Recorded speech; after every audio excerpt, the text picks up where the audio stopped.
மிதுன ராசி என்பர்களுக்கு படிப்பு, கல்வி சம்பந்தமாக பிரச்சனை எதுவும் கிடையாது. படிக்கிற பிள்ளைகள் நல்லா படிப்பீங்க.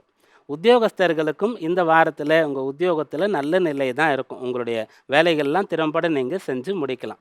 சுயதொழில் வியாபாரம் செய்யக்கூடியவர்கள், குறிப்பா கூட்டுத் தொழில் கூட்டாளிகளோடு சேர்ந்து பார்ட்னர்ஷிப்ல செய்றீங்கன்னு சொன்னா, உங்களுக்குள்ள கருத்து வேறுபாடுகள், அவநம்பிக்கை வராத அளவிற்கு கவனமாக இருக்கணும்.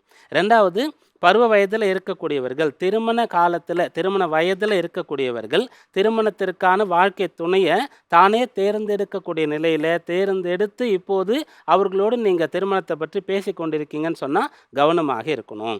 இப்படிப்பட்ட நிலையில பெற்றோர் தான் பிள்ளைகளுக்கு இப்போ கல்யாணத்துக்காக வரன் வது பார்த்துட்டு இருக்கீங்கன்னு சொன்னா, நீங்களும் கூட கவனமாக இருக்கணும். கலத்தர காரகன்னு சொல்லக்கூடிய சுக்கிரன் அஷ்டமத்தில இருக்கும்போது, கலத்திர ஸ்தானத்திற்கு சூரியன் வரப்போகின்றார். அதனால திருமண விஷயங்கள்ல கவனமாக இருக்க வேண்டியது அவசியம். கூட்டாளிகள்னு சொல்லும்போது, சுயதொழில் வியாபாரம் பண்ணக்கூடியவர்கள், நீங்க உத்தியோகஸ்தர்களா இருக்கும்போது உங்களோட சேர்ந்து வேலை பண்றவங்க. நீங்க யாரோடு பழகுறீங்களோ அவங்க. இவங்களோடு மிகச் சரியான புரிதலோடு உங்களுடைய நட்பையும், உங்களுடைய உறவையும் வைத்துக் கொள்ள வேண்டியது அவசியம். இத கடைபிடித்தா இந்த வாரம் அற்புதமாக இருக்கும்.